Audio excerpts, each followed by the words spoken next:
parler beaucoup, manger l'argent, voyager beaucoup seulement, mais travailler beaucoup, créer des choses, emploi des jeunes, non, non, non. Les dirigeants africains, les dirigeants sont comme ça. Les grandes gueules. Merci de nous rejoindre dans cette émission Les GG sur Radio Espace, mesdames et messieurs, sur Espace TV. Merci à vous qui nous rejoignez également sur Suite FM Guinée. Si vous écoutez cette émission le soir à 18h, vous avez accès à cette émission évidemment.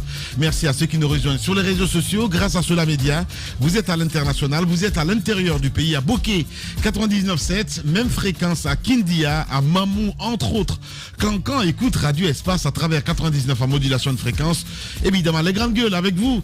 Ceci dit, plusieurs mois s'offrent à vous pour interagir sur nos sujets. Soit vous partez sur Twitter, ce qu'on vous recommande d'ailleurs fortement, le hashtag Espace GG.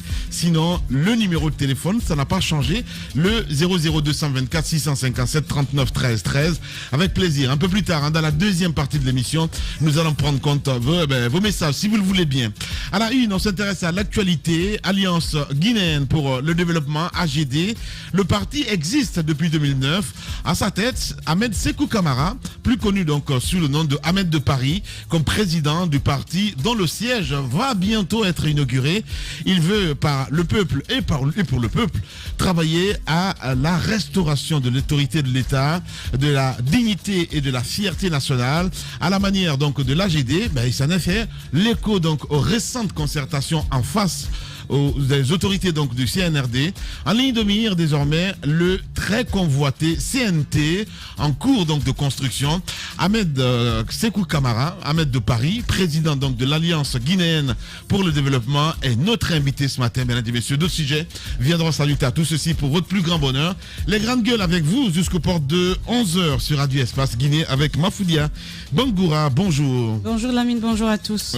Bonjour à vous Daouda Mohamed Camara. Bonjour Lamine, bonjour à tous. Comment ça va ce matin, Daouda? Ça va à merveille. Voilà, ça c'est bien ça. Ça va à merveille. Pour une fois. Allez. Bonjour Jacques Liwalino. Bonjour Lamine, bonjour à tous. Allez, on s'intéresse évidemment à l'actualité. Le CNRD fait de nouvelles nominations, mon cher Jacques Liwalino, pardon. Oui, de nouvelles nominations. Un secrétaire général pour le ministère de la Justice qui va nous venir du Canada. Et puis... les diaspos, on le voit un peu pour les diaspos, ils sont en train de nous envahir, vraiment.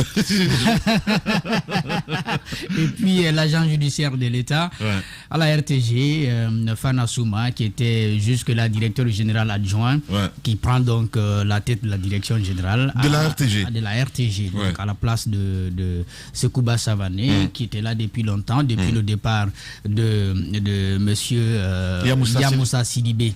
Il faut donc se dire qu'il y a de la mesure qui est prise dans les nominations. On aurait pu aller loin pour dire, puisqu'il a géré quand même avec Sekouba Savané.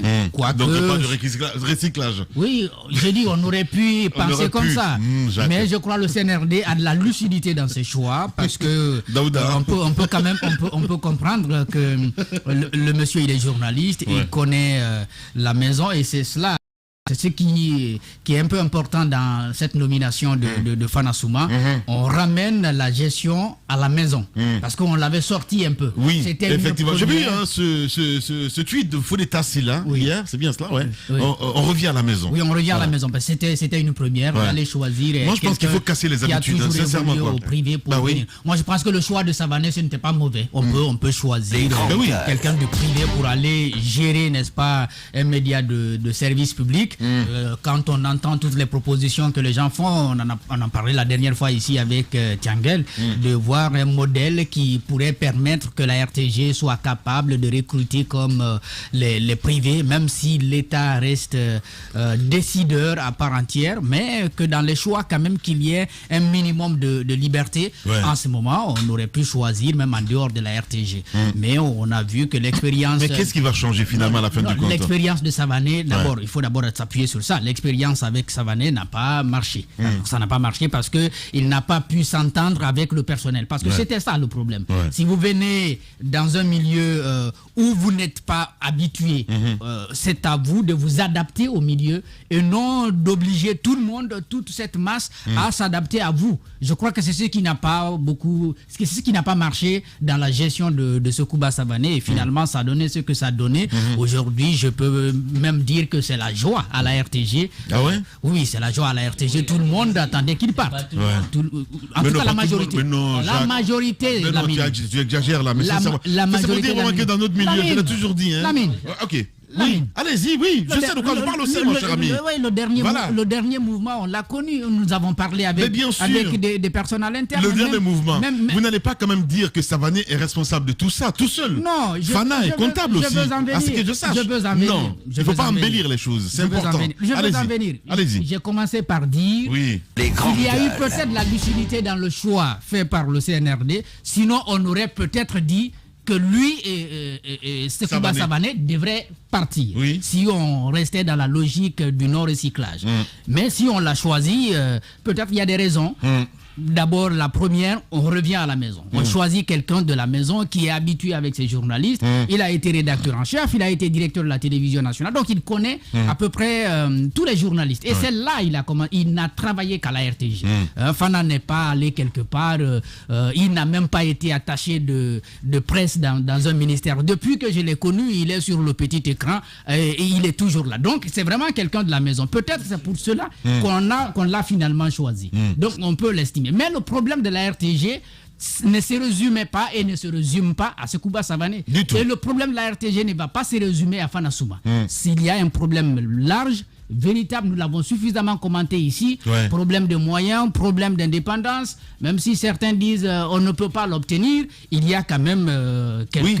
Après tous ces médias d'État, de toute façon, la Côte d'Ivoire fait pire que la RTG, mon cher ami. Mais non, mais je parle aussi. Non, je ne crois pas. Mais si. Attendez. Je sais que... non. Les grandes gueules. Il fonctionne de la même manière. Mais dire que la RTI fait pire que la RTG... Je t'assure. Non, mon cher ami. C'est pas possible. Bon, ok. Ce qui se fait à la RTG ici, c'est-à-dire violer même les codes. Il est allé au Burkina, il a vu quand même... Non, mais je parle de la RTI. Non, il est allé au Burkina, il a vu quand même la RTB. Mais le RTB, je vais vous dire quelque chose. Il y a une émission là-bas qui personnellement m'a plu, parce que ça, c'est quand même un effort. Où on amène un ministre qui communique avec le public. Au moins une fois par semaine, qui vient, qui communique avec le public. Donc, qui est là, qui répond aux questions. Les attentes vont au-delà. Non, mais ça déjà, c'est quelque chose. Ça ne se fait pas là-bas. Ça ne se fait pas ici. Ce sont ces émissions-là qu'on attend aujourd'hui à la RTG. Je souhaite que Fana Souma opère des changements véritables, qu'on puisse enfin dire... Voilà quelqu'un qui a la volonté de faire avancer des choses. L'espoir est permis, hein, mon cher ami Daouda Mohamed Kamara. Est-ce que l'espoir peut être permis parce que Fana Souma est enfin arrivé, parce qu'il faut ajouter ajouter enfin, t'en sais beaucoup, hein, toi. Oui, parce que à ce poste il a lorgné depuis plusieurs années. Et il a dit Fana Souma n'est allé nulle part, il est resté à la RTG. Mais aujourd'hui, moi, fondamentalement, mon problème n'est pas qui est directeur général, qui ne l'est pas. Mon problème n'est pas fondamentalement quelles sont les émissions qui y passent ou pas. C'est vrai on a vu avec Yamoussa, il y avait des émissions qui recevaient des ministres et autres qui venaient communiquer avec les journalistes. Daouda. Mais ça ne suffit pas. Est-ce que c'est Daouda ou c'est le verre de thé que Tamba est en train de prendre? Lamine. Allez-y. Alors, je disais... Aujourd'hui, ce n'est pas le directeur général, ce ne sont pas des émissions dans lesquelles on peut recevoir des ministres qui viennent communiquer sur leur gestion. Ils le font déjà chez nous dans les privés. Les ministres parlent déjà chez nous dans les privés. Mais à la RTG, le problème, il est plus profond. Il est plus profond à la RTG. Parce que quand vous allez à la RTG, vous ne pouvez pas avoir la possibilité d'avoir... le bon accueil de tous, parce que il y a des clans qui sont à la RTG, et c'est là depuis des années. Est-ce que vous pouvez contenter l'équipe des mamies Est-ce que vous pouvez contenter l'équipe des papis? Est-ce que vous pouvez contenter l'équipe des nouvelles générations ou la génération intermédiaire? Il y a chacun qui est dans son coin et il y a ce problème générationnel à la RTG. Les jeunes, par exemple, qui ont été recrutés par moment, par Yamoussa, par les fans à un moment donné, ils ont leur génération, ils ont leur amitié. Mais ceux qu'ils ont trouvés sont là également. Et quand vous allez au service langue, quand vous allez à des émissions et autres, surtout service langue, vous allez ça ne bouge pas. Vous allez trouver beaucoup de problèmes là. Même un simple regard par moment, vous êtes très beau et vous ne souriez pas aux gens, vous pouvez avoir des problèmes. Et moi je me dis, ce n'est pas le problème aujourd'hui du directeur général, c'est comment les mentalités peuvent aujourd'hui changer au sein à l'intérieur de la RTG. Que chacun comprenne que on n'est pas venu là pour un amour fraternel ou un amour paternel ou autre. On est là pour servir la nation. Surtout que leur slogan, il est là, vous servir, c'est notre mission. Que chacun se mette dans cette dynamique de servir la nation. Et qu'on ne veuille pas, lui il est venu de l'extérieur, non, lui il est venu de l'intérieur, mais la difficulté pourrait être encore plus ardue pour Fana Souma que Sekouba Savané qui est venu, qui n'était pas de la maison. Parce qu'il est arrivé, il n'était pas de la maison. Il a été confronté à des hostilités et il a réussi quand même à se maintenir par moment, même s'il était tenu par moment, par endroit par le président de la République, et même s'il était tenu par le président de la République. Mais aujourd'hui, Fana Souma, tout le monde l'acclame. Bon, je vais dire tout le monde. Qui te dit que Fana aura les mains libres? Et c'est à cela j'arrive. Justement. J'ai dit, c'est pas la nomination de Fana Souma qui résoudra les problèmes de la RTG. Et l'acclamation aujourd'hui ne dit pas qu'il peut forcément réussir sa mission ou il peut avoir l'accompagnement de tout le monde à la RTG. Il pourrait avoir plus de problèmes que Sekouba Savané. Parce que lui, sa carrière, ce n'est qu'à la RTG. Tout le monde le connaît. Il connaît tout le monde. Est-ce qu'il va travailler dans le sens de servir la nation? Est-ce qu'il va travailler dans le sens de servir ou de contenter les uns et les autres? C'est là-bas. Il sera confronté à des problèmes. Il a ses camarades de promotion avec lesquels il a commencé. Il a ses doyens qu'il a trouvés à la RTG. Est-ce que aujourd'hui Fana Souma, c'est pour servir la nation, c'est pour redonner à la RTG une image qui permet quand même pour faire des concessions? Ce sont quand même des chantiers qui s'ouvrent à Fana Souma. Je crois que le travail lui sera plus difficile que Sekouba Savané qui est venu de l'extérieur. Voilà, on parle de ressources humaines, Mafoudi Abango. Moi, je parle beaucoup plus de la grille des programmes. Parce que c'est ça, une télévision ou une radio. Je suis désolé. Et côté de grille, je pense qu'il a rappelé quelque chose. Il n'y a pas un problème en tant que tel. Parce qu'on l'a déjà dit ici. Il y a un problème en tant que tel. Ce que je veux dire par là, c'est qu'à un moment donné, par exemple... Je vais dire, le CNRD ne va pas être à ce point à dire on va débarquer à Espace après 22h de on va passer un communiqué. C'est pas possible. Voilà. Ce que je veux dire par là, quand tu as parlé de grille, moi j'ai eu une autre lecture de la grille. C'est vrai que c'est quelque chose, on aime bien dire qu'on est dans une période exceptionnelle, mais en même temps, quand tu parlais de grille, moi j'ai un peu pensé à ces différentes émissions qu'on peut avoir. Que le CNRD peut le faire. Où ça? Ici. Eh ben. Et on va le diffuser. C'est cela, Donc, moi, à des moments, il y a eu de très belles propositions côté grille qui ont été exécutées, évidemment. Maintenant, par rapport au CNRD, ça, c'est en fonction de la période. Mais globalement, le problème de la RTG aujourd'hui, c'est un problème de management. Est-ce que Fana va pouvoir faire différemment que ceux qui étaient là avant lui? Il pourra, je pense, parce qu'il a l'expérience. Maintenant, tout dépendra. Ça ne suffit pas. Manager un média, mon cher Mafoudia. Tu sais que c'est assez complexe. Tu peux rester 30 ans ou je ne sais 40 ans et tout ça, c'est pas ce qui compte. Hein. Je suis d'accord avec cela, mais il y a des B.A.B.A. Je pense qu'il y a des règles, il y a des principes sur lesquels... Aujourd'hui à la RTG, moi je dirais Sano. Tu vois ce que je veux dire? Parce que le monsieur, il s'y connaît, quoi qu'on le dise. Quoi. Sano, oui. Sano. Le responsable des programmes. Oui, le responsable des programmes. Il s'y connaît, je suis désolé. l'émission cinéma. Voilà. Il s'y connaît et celui qu'on vient de mettre aussi s'y connaît. C'est pourquoi moi je dis, ça va au-delà même de la personne. Il y a un problème de management, mais globalement, je crois il y a quelques jours, on parlait des problèmes de la RTG. Et la résolution même, on ne le pensait pas au niveau forcément du directeur général directement, mais au-delà même en allant du côté du ministère de la communication. Quand on parle de la forme juridique de la RTG aujourd'hui, à qui revient le travail? Je pense qu'il y a un gros travail qu'il va falloir faire, qui viendrait du ministère de la Communication à travers de lois, on verrait bien, parce que ça c'est très très important. Il faut savoir aujourd'hui quelle forme juridique donner à la RTG, parce que chaque fois qu'on en parle, on en vient à parler des rentrées d'argent. Comment c'est géré, comment c'est fait, la régie, tout ça. Tant qu'on n'organise pas, à un moment donné, c'est difficile. La cupidité aidant ou même les clans autour, forcément, on ne sort pas le meilleur. Même si on devient, on vient au début avec assez de volonté, c'est pas aisé. Surtout dans une maison comme la RTG où il y a beaucoup de clans depuis des années. Et ça, c'est une réalité. Quand on dit que... Oui, allez-y. Quand on dit que les nouvelles générations, quand on dit que les nouvelles générations qui viennent ont du mal à s'intégrer parce que ceux qui sont là ne veulent pas lâcher. C'est le management qui fait qu'on peut convaincre certains, qu'on peut forcer certains à laisser la main parce qu'on a des visions. Mais ces visions ont un peu manqué. On a eu l'impression que chaque fois qu'un directeur venait, c'était pour savoir un peu comment s'arranger pour que le laps de temps qu'on a, on puisse quand même garder l'équipe. Au fait, il n'y avait pas une vision de savoir qu'est-ce qu'on voudrait faire de cette RTG dans les 5, dans les 10, dans les 20 prochaines années. Il n'y a pas eu cela. Et tant qu'on ne se projette pas, ça va être compliqué. Sinon, la gestion des personnes humaines, il y en a toujours. Il y en a des qui ne voudront pas aller, il y en a qui voudront sauter les étapes, se retrouver à un certain moment. Le management permettrait de savoir, mais je pense que le gros du travail aujourd'hui, c'est ce qu'on veut faire de la RTG. On a construit un bel immeuble, mais par exemple, on s'est retrouvé avec la RTG Coloma, avec tout ce qu'il y avait comme beauté, mais avec des ressources humaines qu'il n'y avait pas. Comment comprendre qu'on puisse donner un tel bijou à la Guinée, mais qu'on ne forme pas les Guinéens pour pouvoir utiliser ce bijou? Donc ce sont des erreurs qu'on peut bien éviter pour pouvoir se permettre un jour de rêver à une RTG meilleure. Voilà, Mafoudia Bangoura. Allez-y, pourquoi pas une femme à la tête de la RTG quand même? Allez-y.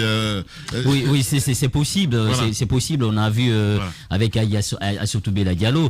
Et voilà, donc sur la question. Qui a été ministre d'ailleurs. Qui a été ministre, voilà, et qui était parmi quand même les plus grandes présentatrices que ce pays ait connu, à l'image de Fana Souma aujourd'hui, qui est pratiquement le résumé de Aïssatou Bella, de Yamoussa Sidibé, de Ibrahim Ahmed Bari. Fana, on sait, sur le petit écran, c'est un homme aujourd'hui auquel on est habitué, son visage et tout. Mais le leadership va au-delà de la présentation d'une émission. Parce que beaucoup disaient à un moment donné, Fana Souma, vous le mettez dans une émission de débat, il ne peut pas piloter. Cette question est revenue plus souvent à la RTG pour dire, parce qu'on l'avait pour dire que Fana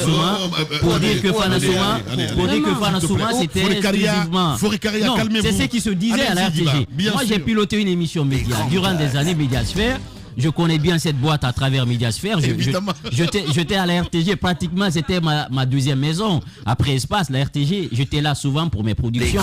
Donc, à un moment, je savais ce qui se tramait, ce qui se passait au sein de la RTG. Maintenant, moi, je pense que le problème de cette télévision, c'est à deux niveaux. C'est d'abord son statut, et ensuite, c'est le climat du travail. Le statut et le climat du travail, je pense que ce sont ces deux-là qui résument aujourd'hui les problèmes de la RTG. Pourquoi le climat du travail? Sachez qu'à la RTG, il y a deux clans. Il y a le clan de Savané, et Savané, c'est Savané qui a amené Ibrahima Sori, le présentateur. Oui, c'est vrai. C'est Savané qui l'a envoyé. Justement, c'est Savané qui a eu l'initiative d'envoyer Kadiatou Kaba dans la grande édition, au Maurice Touré, et ainsi de suite. Et d'un côté, il y a le clan aussi de Fana Souma. Fana Souma, c'est Makale. Fana Souma, c'est Tabouna. Fana Souma, c'est pratiquement Fotedi. Et à un moment donné, il y avait cette scission à la RTG. Et il y a aussi... J'ai même entendu un mouvement. Justement, l'équipe de Aya Diawara, il ne faut pas oublier. Il y avait cette histoire de clan régional. Voilà. Tu vois, les gens n'ont pas voulu aller dans ce débat, mais il y avait cette question ethnique, il faut oser le dire, ethnique, qui s'est invitée à la RTG. Donc vous avez deux côtés. Et aujourd'hui, moi, la question que je me pose... Moi, faut dire, fais pas la gueule comme ça. Justement, la question que je me pose... L'RTG, c'est la vérité. En fait, je suis journaliste, c'est ma maison aussi, l'RTG. Et aujourd'hui, il faut trouver une solution. Il faut trouver une solution, c'est ma maison. Justement, la solution, c'est pas des petits problèmes comme ça. Non, on s'attarde sur des détails comme ça. Pourquoi regarder? Parce que n'oubliez pas, souvent, il y a des gens qui, même quand vous les enlevez, c'est comme ceux-là qu'on enlève de quelque part pour justifier leur départ. Ils trouvent des raisons dans les trucs ethniques. Ça n'a rien à voir. Moi, je pense que le problème est beaucoup plus grand. Ce sont ces problèmes-là. C'est une réalité. Ce sont ces problèmes-là. Ils ont envoyé ces histoires de l'abbé Sagna. Justement, voilà. Ce sont ces problèmes-là. C'est très important. Ce sont ces problèmes-là qui ont plombé le climat du travail. C'est pas vrai. Il faut oser le dire. Tant qu'on ne trouve pas une solution à ça, on ne va pas avancer. Le climat de travail n'était plus ça. Maintenant, moi, je vais dire une chose. Pour aller rapidement à la mine. Ce sont ces problèmes-là qui ont plombé le climat de travail. J'en sais quelque chose. J'ai produit plusieurs émissions à la RTG, je sais. Je veux tout simplement vous dire, Fana Souma qui vient à la tête de la RTG, il faudrait d'abord qu'il commence à travailler sur le climat. Ouais. Parce qu'il était lui-même acteur de cela. Ouais. Aujourd'hui, la question qu'il faut se poser, comment il va rassurer ces jeunes présentateurs avec les anciens qui étaient là, qui à un moment donné, quand même avaient du mal à accepter. Voilà, qui font bien d'abord comment il va essayer de prendre de la hauteur en tant que leader cette fois-ci, parce qu'il n'est plus dans le cas, il est leader aujourd'hui. Comment il va amener tout ce bon monde à regarder dans la même direction? Moi, c'est la question là que je me pose. Maintenant, au-delà, il y a la question du statut. Rapidement, nous, quand on était encore étudiants dans les écoles de journalisme, on avait nos professeurs qui nous disaient il faut aller vers un office. Parce que la RTG, tant qu'on ne défonctionnarise pas les travailleurs, il y a toujours ce sentiment de redevabilité entre eux et le pouvoir. Parce que si c'est le pouvoir qui vous paye, quoi qu'on dise, vous vous sentez redevable et vous perdez votre indépendance, entre guillemets. Donc cette indépendance rédactionnelle, il faut aller vers un office. Il faut défonctionnariser les travailleurs de la RTG. Ils pourront gagner leur indépendance et recruter les gens à travers un appel d'offres.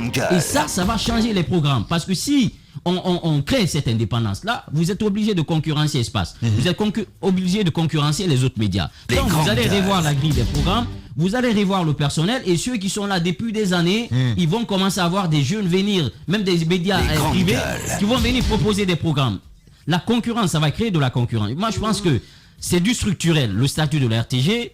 Le factuel maintenant là, c'est de travailler sur le climat. Le climat de travail et les équipements, parce que c'est des gens qui n'ont pas pratiquement aujourd'hui de caméra. Ça se pose avec acuité ce problème, les micros et ainsi de suite. Donc la ministre qui est aujourd'hui en train de faire le diagnostic administratif et institutionnel, on a dit il faut des équipements, il faut des caméras rapidement pour qu'on commence à produire. Mais d'ici là, Fana Souma, aujourd'hui, devrait trouver la solution. Djiba, en conclusion, tu fais de l'amalgame. Tu parles de l'indépendance d'un côté et de l'autre côté, tu interpelles la ministre. Non, je dis le factuel. Je dis le factuel. Je dis le factuel. Le factuel pour l'instant. Le factuel pour l'instant, c'est de trouver des caméras et des micros pour qu'on puisse produire. Mais d'ici là, Fana Souma, il a quand même une patate chaude dans les mains. Le climat du travail, il est pourri à la RTG. Il faudra qu'on trouve une solution. Voilà. Allez, Djiba, Milimono, Tamba Zakari Milimono avec nous aussi. Hein. Voilà. Allez, Tamba. Je pense à ce jeune d'ailleurs, qui était du côté de la RTG, Hassan Hilal Silla, qui à un moment donné a plié bagage parce que l'atmosphère était tellement pourrie, tu n'as pas d'idée. Ça te rappelle, enfin, est-ce que ça te donne l'espoir, cette nomination, Diba? Milimono, Tamba. D'accord. Ouais. Les grandes gueules. C'est Milimono aussi. D'ailleurs, je passe chez lui avant d'arriver chez moi. En fait, Lamine, moi j'ai... Il est plus dangereux. Hein? Ouais, c'est vrai, c'est vrai. Lui, c'est un bon... Allez-y. C'est un cocktail molotov. Un sang mêlé. C'est pas possible. T'es obligé de dire ça à l'antenne? Non, mais sincèrement, quoi, Moussa, quand même. Mais je le suis aussi. Ben, allez-y. Ouais. Allez-y. Voilà. Chien mange, pas chien. Ouais, c'est vrai. Moussa, je te rappelle ça. Alors, moi, j'ai discuté à un moment avec... Je l'en parlais en Koniangi hier, mais j'étais mort de rire, quoi, je te le jure. Allez-y. J'ai rencontré hier... c'est même pas hier, c'est vous qui parlez d'hier. Mais il y a quelque temps, j'ai parlé avec Adja Aïssatou Bella Diallo. Je crois que j'étais là avec Moussa, avec Aboubacar Diallo à l'époque, il y a quelques années. Et puis, elle nous racontait la mine qui nous fait des misères à cause d'un verre de thé dans ce studio. Ben, il faut le prendre. Voilà. Vous allez montrer ça maintenant, s'il vous plaît, à la télévision, parce que voilà, c'est pour moi, mais il a tout pris. Voilà, c'est aussi simple que ça. Va. Bon, allez-y. Donc, on discutait un peu sur les problèmes de la RTG. Ouais. La mine, en fait, la RTG, ça a toujours été comme ça. Une maison à problème, une maison clanique, une maison balkanisée, compartimentée. Il y a des groupes derrière un tel, il y a des groupes derrière un tel autre. Finalement, on ne poursuit plus le même objectif. Il y a des jeux d'alliance entre chacun des acteurs. On crée des groupes qui sont plutôt antagonistes à l'intérieur de la même maison. Ça crée de la déchirure. Et ça, c'est depuis les premières années où nous avons notre maison nationale des médias. Ça, c'est comme ça que ça a existé. Et je rejoins parfaitement Djiba sur deux choses. Fana Souma, bravo, félicitations, mais je crois qu'il ne réussira pas. Je crois qu'il ne réussira pas, pour deux raisons. Premièrement, et Djiba a raison, il a été un des acteurs de la belligérance à l'intérieur de la RTG. Ça, c'est une réalité. Il ne s'agit pas, c'est vrai qu'on ne l'a pas souvent vu prendre la parole, se fendre de ceci ou de cela. mais c'est un des acteurs. Derrière lui, il y a un bloc. Il y a un bloc de jeunes. Les Makali Souma. Vous avez déjà vu la joie. Je crois que c'est Faux d'État qui revenons à la maison. Il dit ça revient à la maison, c'est vrai. Ce sont ses mentors. Alors, donc vous voyez, donc il y a c'est les figures de proue de cette opposition là-bas, à l'intérieur de la RTG. Et donc, même s'il ne s'est jamais affiché de cette façon, il y a des gens qui se reconnaissent en lui et des gens, malheureusement, qui ont été lésés par moment du fait des gouvernances qui se sont succédées. Ça, c'est le premier élément pour lequel je dis ça va être difficile pour lui de réussir une telle mission. Deuxième élément, touchant justement à lui toujours, en fait, moi j'ai observé les cadres guinéens. Rarement on peut trouver un cadre en Guinée qui vient et qui dit, même s'il a été par le passé de ce type de rapport difficile avec un autre qui lui a précédé, quand il arrive, la mine, souvent on fait dans la, comment on appelle ça, c'est pas dans la, voilà, c'est des cadres revanchards. Ça dit, ils arrivent, ils disent non, moi je ne viens pas pour régler des comptes, je viens pour travailler. Sauf que dès que, à la petite occasion, il te rappelle que quand lui il était de l'autre côté, vous l'avez fait souffrir. Alpha Condé était le champion de cela, il ne pardonnait pas facilement. J'essaie juste de dire que souvent les cadres guinéens, ils persistent dans les systèmes qui existent, ils ne les combattent pas en fait en vérité. Et donc je pense que si Fana Souma n'est pas en mesure de se mettre au-dessus de la mêlée, il ne réussira pas à briser ce cycle d'opposition qu'il y a à l'intérieur de la RTG. Deuxièmement, Lamine, Guiba a raison sur la question du statut. Je pense que si le statut de la RTG ne change pas forcément en office, quelle va être la forme, je n'en sais rien, mais si les éléments de suggestion entre la RTG et le ministère de l'Information et de la Communication, les choses se maintiennent, ça va être difficile pour la RTG de nous produire quelque chose de nouveau. Et je dis tout simplement, attendons de voir.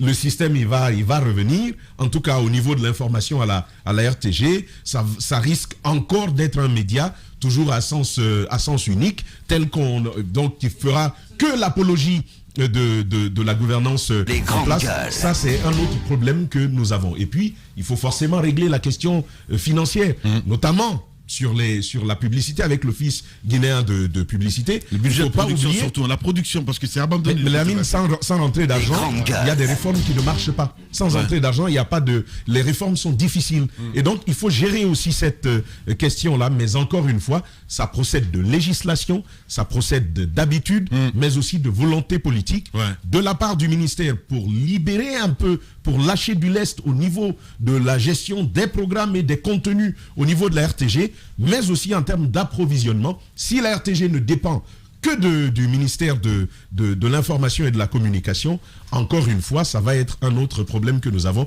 Et les mécanismes qui mettent le management en souffrance à la RTG, c'est aussi cette clarté, cette transparence dans la gestion des ressources qui entrent. C'est vrai qu'un reporter n'est pas forcément intéressé à savoir ce que l'on fait de l'argent, mais c'est toujours très bien qu'il y ait de la transparence dans la gestion du bien commun. Et ça, c'est important.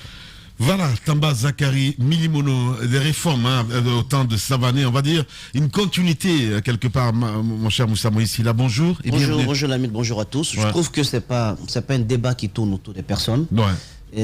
Savané, quoi que l'on dise, s'il a posé des actes, et je présume... Je pense que c'est à son temps, la RTG est revenue un peu 24H, non, c'est pas à son temps. Hein.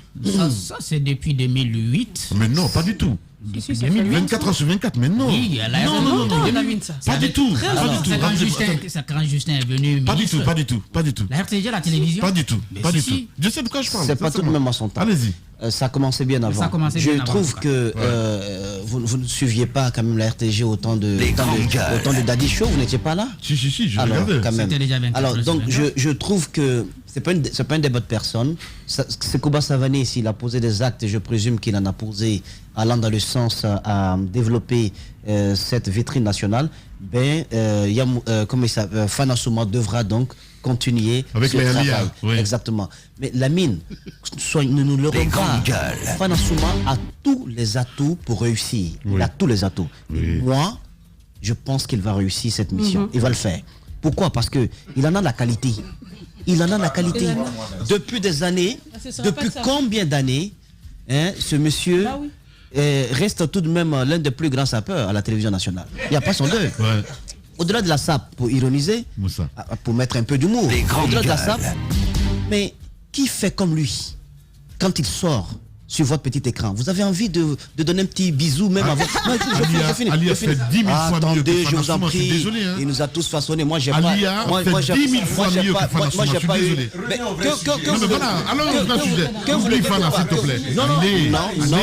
Vous avez passé la moitié de l'émission. Vous avez passé la moitié de l'émission Oublie la personne à égratigner le monsieur. Vous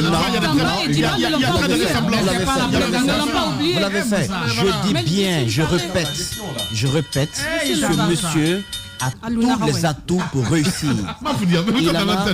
Il en a toutes les qualités. Parce qu'il sait bien faire son travail. C'est un grand monsieur de la presse nationale. On ne peut pas l'oublier. Et ce n'est pas des détails près liés à est-ce qu'il peut tenir une émission, Non, c'est pas ce qui importe. Vous ne pouvez pas avoir toute, vous ne pouvez pas avoir toute la science infuse. Et d'ailleurs, vous ne pouvez pas être partout au sein d'une grande maison mère telle que la RTG. Vous avez quand même un métier de cœur. Quels sont les atouts de Fana aujourd'hui? J'estime d'abord au sujet de l'homme, Lamine, qu'il a tous les atouts pour réussir cette mission et il va réussir. Et ensuite... En plus, c'est l'idole de Moussa Moïsina quand même. Hein. Voilà. C'est quoi? C'est le cœur, c'est ton idole. Non, mais écoute, moi, en termes de présentation du JT, je m'identifie à lui. Voilà. Oui, ça je le dis. Voilà. Parce qu'il a façonné... C'était pas une bonne idée de te donner la parole. Si, bien sûr. Dans la vie, je ne sais pas si vous, Lamine, il n'y a pas un seul être humain. Depuis qu'il a pris la parole, il ne parle même pas du parce que vous ne voulez pas que je parle. Alors, je finis. Chacun d'entre vous ici, ayez un peu de modestie. Vous avez chacun une sorte d'icône. Vous avez chacun une référence. Mais moi, dans la présentation, c'est ma référence. Alors j'en suis fier. Maintenant, sur le plan donc managérial, ce monsieur regarde l'expérience qu'il a. Parce que il a quand même combien d'années parce que moi j'ai commencé à le suivre au moment où je ne savais pas quel est le métier que j'allais faire dans ma vie. Alors, je dis bien, non, c'est pas seulement la présentation, il a géré, il a occupé des fonctions. À ces fonctions-là, il ne venait pas au bureau pour présenter le journal. Il venait gérer des hommes. Il venait gérer le fonctionnement de cette maison mère. Donc, en termes d'expérience, sur le fonctionnement de cette maison, il en a les qualités. Donc, je pense que côté managérial, Fana Souma apportera... Non, je parle du... Écoutez, vous ne pouvez pas passer 20 ans. Vous ne pouvez pas passer 20 ans. Écoute, vous ne pouvez pas passer 20 ans au sein d'une maison, plus de 20 ans d'ailleurs au sein d'une maison comme la RTG, et qu'on dise... Il n'a pas occupé les petits postes. Vous avez parlé, on vous a écouté avec beaucoup d'attention. Allez-y, Moussa. Souffrez de m'écouter. Je dis bien, l'expérience joue en sa faveur. Il a géré des hommes. Il connaît ses hommes, il connaît les problèmes de la maison. Lui-même, il a porté des revendications il n'y a pas longtemps. Il ne peut pas être parmi ceux qui ont dit « ça ne marche pas à tel niveau, ça ne marche pas ici » et venir à la tête, ne pas être capable de relever ce défi. C'est un défi personnel d'abord pour sa personne parce qu'il fait partie de ceux qui ont pointé du doigt certains manquements liés au fonctionnement de la RTG. Donc je pense qu'il connaît les problèmes. D'abord, quand vous connaissez les problèmes, vous avez trouvé, je dirais, à 50% les solutions à ce problème-là. Donc, il a l'expérience qu'il faut. Il connaît également les hommes qui y sont. Donc, je trouve qu'il peut porter bien le message de la RTG auprès des pouvoirs publics parce que nous n'oublions pas, cet outil d'information, d'identification, d'identification de collective, cet outil de promotion de notre culture, cette vitrine nationale, quoi que l'on dise, pour son rayonnement, elle a encore besoin du soutien des pouvoirs publics. Elle ne peut pas s'en passer pour l'heure. Il faut pas se leurrer, l'État doit continuer à soutenir cette maison mère parce qu'il y a beaucoup de réformes à faire. Les réformes, au-delà du management, il y a également les moyens à mettre pour équiper cette maison. Donc, en termes de programme aussi. Mais le monsieur, il connaît bien les programmes de cette maison, puisque il en a été, comment on appelle, il a été directeur de la directeur de la télévision il n'y a pas longtemps. Il connaît bien la question des programmes. Il sait ce qu'il faut faire. Au temps du président Alpha Condé, le chef de l'État lui-même, qui en avait peut-être un peu marre de se regarder soi-même chaque soir à la télévision, il a dit, mais allez-y, me montrez ce qui se passe au village là-bas, qu'est-ce que les Guinéens font à Tokounou, qu'est-ce qui se passe de l'autre côté. Vous aviez vu en ce moment, ils ont essayé de mettre un peu le moyen pour que des reporters puissent aller se faire. Donc il sait qu'il y a nécessité de réveiller les correspondants, entre guillemets, les vieux correspondants qui dorment, qui sommeillent à l'intérieur du pays, qui n'ont pratiquement aucun moyen de déplacement, qui n'ont pratiquement plus rien. Donc il faut les réveiller parce que la maison mère, elle a mieux répandu sur le territoire national, mais il faudrait que les moyens suivent afin que le travail puisse bien se faire. Donc je trouve que c'est un bon choix. Ce monsieur pourra relever tous les défis liés donc à cette maison. Et vous avez la crème, Tabouna Souma, Tabouna Silla, vous dites que c'est un peu son clan. Il n'y a pas un clan comme tel. Il y a un groupe de personnes qui estiment que ça ne marche pas et qui à un moment donné ont pris leur responsabilité pour dire niet, ça va pas. C'est tout. C'est pas une question liée à... Oui, il faut des tas. Oui, donc voilà. Donc il a été aussi directeur de la télévision nationale. C'est quelqu'un qui est pétri de talent, qui a une plume. Voilà, qui a une plume à vous faire perdre la tête. Donc vous avez ces personnes-là qui vont travailler autour de... Oui, bien sûr. Évidemment. Voilà, vous avez ces personnes qui vont travailler autour de lui. Je pense que Fana Souma sait que ce qui est important, c'est pas sa personne, c'est comment créer cette cohésion. Il saura le faire. Voilà. C'est bien dit, hein, Moussa Moïse Silla. Vous êtes chez les GG sur Radio Espace. Les grandes gueules sur Espace, c'est la représentativité de la diversité de la société guinéenne. Ils n'ont jamais peur de défendre leurs idées. Entre débats animés, accrochages et éclats de rire, 2 heures de talk show pour parler, décrypter et débattre de l'actualité et des véritables préoccupations des Guinéens. De 9h à 11h sur Radio Espace et en simultané sur Espace TV. Merci à vous qui nous suivez à l'international. Continuez à réagir. Le contact s'affiche juste en bas de l'écran. Si vous nous écoutez à la radio, c'est le 00224 657 39 13 13. Avec plaisir, un peu plus tard dans la deuxième partie de l'émission, nous allons prendre compte évidemment vos messages en direct dans cette émission.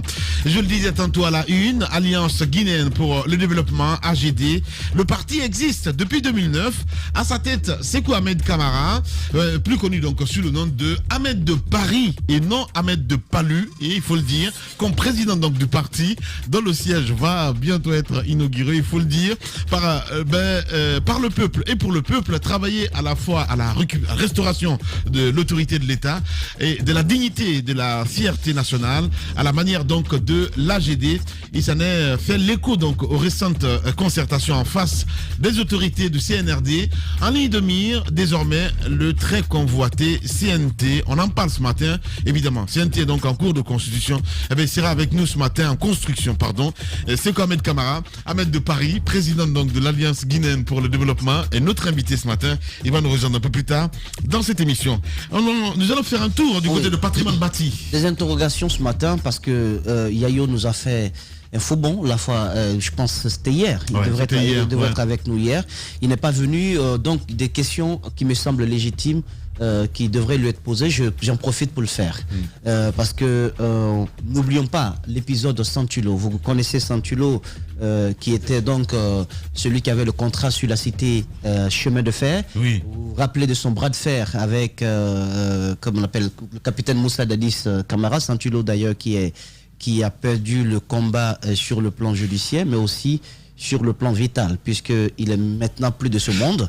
Et aujourd'hui, quand il y avait ce bras de fer, la Guinée était obligée de gérer de façon assez minutieuse cette cité chemin de fer qui comporte un peu plus de 16 bâtiments. Vous voyez donc cette grande cité au sein de laquelle il y a le siège de la Lonagui, il y a également bien d'autres services qui s'y trouvent appartenant au public, mais également appartenant au privé, qui donc ont eu domicile dans cette cité administrative. Donc, puisqu'il y avait un bras de fer judiciaire, la gestion était donc faite de telle sorte que l'État ne puisse pas tout de suite utiliser les fonds provenant du loyer de cette cité chemin de fer. Donc le loyer était mis dans un compte ouvert à cet effet à la Banque centrale un compte séquestre où c'était logé. Donc, qui va un peu plus, qui est un peu au-dessus de 2 millions de dollars. Le loyer du côté de la cité chemin de fer. Mensuel? Non. Annuel? Exactement. Okay. Parce que il y a quand même c'est de l'argent quand même qui rentre officiellement. Donc c'est ce montant qui rentrait depuis 2012. Peut-être ça a certainement évolué à ce jour-là. Donc ce montant était mis dans un compte séquestre. Il ne fallait pas toucher jusqu'à ce que la justice détermine qui est le vainqueur de ce bras de fer judiciaire entre l'État guinéen et Santulo. Même si l'État avait besoin de toucher ce montant, il fallait une autorisation spéciale de la justice ou peut-être, comme le faisait malheureusement le professeur Alpha Condé, il y avait souvent, c'était devenu une caisse noire où on puisait quelquefois, on puisait dedans pour régler quelques problèmes politiques. Donc ce fonctionnement ça va continuer ainsi jusqu'à l'avènement du CNRD. On va donc décider de geler les comptes seront gelés. Parce qu'on avait envie d'avoir la maîtrise de la situation financière au niveau de certaines régies autres, surtout des organismes qui sont des services techniques qui sont rattachés à la présidence de la République, comme c'est le cas du patrimoine bâti public qui était donc rattaché à la présidence de la République. Alors, la question c'est quoi? C'est de savoir les montants qui sont payés en termes de loyer venant de cette cité chemin de fer. Ces montants devraient continuer à tomber dans le compte séquestre de la Banque centrale. Et la Banque centrale devait donc remettre un reçu qui allait être également retiré par le patrimoine bâti public à la place qu'elle allait remettre une sorte de quittance pour prouver que le locataire a véritablement payé le montant qu'il fallait du côté du compte de la Banque centrale. Mais puisqu'on a gelé les comptes, on utiliserait, et ça, je m'adresse bien à monsieur Yayo, on utiliserait ce prétexte pour verser de l'argent cash en espèces du côté du patrimoine bâti public. Je veux juste prendre l'exemple du côté au mois d'octobre.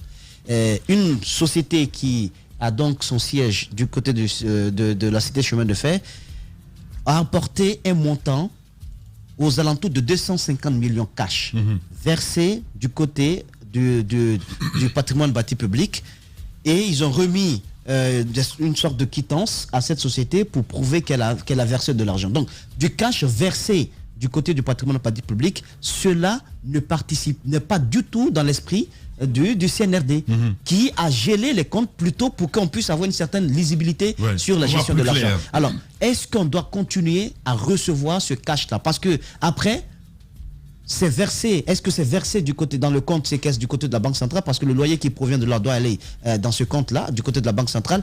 Et quel est le montant qui est versé? Est-ce que le montant qui est versé correspond au montant qu'ils enverraient du côté de ce compte séquestre du côté de la Banque centrale? Donc, autant de questions. J'ai pris l'exemple de cette seule société dont je ne voudrais pas donner pour l'heure le nom, mais cela, vous savez bien que nous sommes dans une période d'exception. Du coup, quand il y a du cash qui tombe tout d'un coup, comme ça, dans un service tel que le patrimoine bâti public, cela peut donner lieu à beaucoup beaucoup d'envie. Beaucoup d'envie. Donc, c'est toutes ces inquiétudes qui m'animent et qui vraiment ça m'aurait vraiment plu que Yayo soit là pour nous éclairer là-dessus.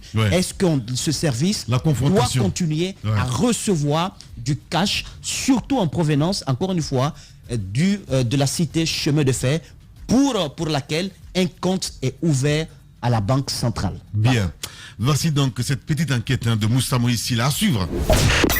Les journées passent à un rythme fou. On finit par s'oublier, à s'occuper de tout, sauf de nous. Parfois, ça fait du bien de se rappeler qui on est. Moi, j'écoute Radio Espace Guinée. Ça me fait du bien. Radio Espace Guinée. Matin également aussi sur Espace TV. Merci à Mamoudou Kondé à la réalisation. On en vient à cet autre sujet, mon cher Jacques Léo-Aleno. Hier, vous en parliez. Évidemment, ce dossier de justice, mon cher ami. Oui, Jacques. Ce dossier de succession, mais c'est bien cela, qui devient finalement un dossier très compliqué, très complexe, parce que finalement, ce sont sur les entreprises que le combat se mène entre oncles et filles. Oui. Il y a des éléments sur lesquels je voudrais revenir. Il y a d'abord la procédure qu'on a présentée hier, celle qui a consisté finalement à présenter le monsieur qui était administrateur des établissements Fadia et Frères et qui passe d'administrateur à propriétaire. J'avais présenté hier ici un RCCM de 2020 qui est un RCCM de plus parce que juste 2 mois, semble-t-il, après la mort du grand frère, il a procédé à la modification, il a pu obtenir un autre RCCM. Donc il en a 2 au fait. Wow. En 2016, parce que le monsieur est décédé en février, donc en avril, il a pu obtenir un premier RCCM. En 2020, il cherche un autre RCCM, cette fois-ci établissement Fadia et Frères, il ajoute donc énergie. Donc d'une certaine façon, il y a si vous voulez, un peu d'intelligence au cas où on pourrait... C'est des avenants en fait. Au cas où certainement on pourrait le coincer sur le premier RCCM qui est une modification flagrante du tout premier obtenu par le propriétaire de l'entreprise El Hadj Abdoulaye Sow depuis 2006. Il pourrait donc présenter ce deuxième RCCM qui est donc apparu, qui a donc été obtenu en 2020. L'autre chose, il y a une autre procédure judiciaire, puisqu'en 2021, en juillet, la famille va décider, puisqu'on considère pour l'instant qu'il est l'administrateur, même si lui se présente comme propriétaire. La famille a décidé de nommer la fille aînée comme administratrice générale des établissements Fadia et Frères. La procédure a donc été engagée du côté de Dinguiraye. Jusqu'aujourd'hui, ça traîne de ce côté, ça n'avance pas. Et puis, la dernière procédure qu'il faut évoquer, c'est celle qui a consisté à ramener au pays le garçon. Je l'ai dit hier, les enfants qui mènent le combat sont des filles. Et le monsieur dit que les filles n'ont pas droit à l'héritage. Et pendant ce temps, il a profité pour faire voyager le petit garçon qui est donc l'enfant de la seconde épouse de son grand frère, qui était donc du côté de Dakar. Le prétexte qu'il avait présenté, c'était de l'aider, n'est-ce pas, à étudier. On s'est rendu compte finalement que l'enfant n'étudiait pas. La seconde épouse était obligée d'engager une procédure judiciaire ici. J'apprends à travers le ministère de la Justice qu'on avait amené un huissier sur place pour constater que l'enfant étudiait. Je ne sais pas ce que le rapport a pu présenter comme vérité, mais ce qui est sûr, pour la famille, l'enfant n'étudiait pas. Donc l'enfant a été ramené au pays. L'enfant actuellement est en Guinée. Et la dernière chose qu'il faut dire, parce qu'il y avait eu aussi une procédure d'expulsion des enfants de la famille de leur propre père. Ça a été calmé par le colonel Bala Samoura. À l'époque, il était le commandant de la gendarmerie territoriale de Conakry. C'est lui qui a été saisi. Tout avait été engagé pour que les enfants puissent, n'est-ce pas, libérer la maison. Il va canaliser le dossier. Il va même conseiller, n'est-ce pas, la famille. On va aller jusqu'à donner des interventions qui ne méritent même pas d'être présentées à la radio en présentant le colonel Bala Samoura comme quelqu'un qui serait en acquaintance, disons, avec la famille, disons, avec l'épouse. Donc voilà donc la situation, comment elle se présente aujourd'hui. Comme je le disais hier, on attend ce que la Cour suprême va dire, mais c'est important de mentionner tout ceci pour montrer combien de fois il y a de la complication dans ce dossier. Voilà, Jacques Liwalino, on va revenir évidemment poursuivre ce dossier à 10h. Vous continuez à réagir. Ahmed Sekou Kamara, Ahmed de Paris, président de l'Alliance guinéenne pour le développement, est notre invité. On revient à 10h. Chez les GG, nous pensons comme JMJ. Dire la vérité. La vérité, qu'elle plaise ou qu'elle blesse, est une pertinente attitude de sagesse. Le journalisme est la plus grande aventure humaine car il est mission, passion, vision, interrogation, immersion, quête de vérité et conquête d'objectivité. Écoutez les GG tous les matins sur Radio Espace en simultané sur Espace TV, Espace Région Bokeh, Labé, Zérékoré, Kindia sur 99.7, Cancan sur 99.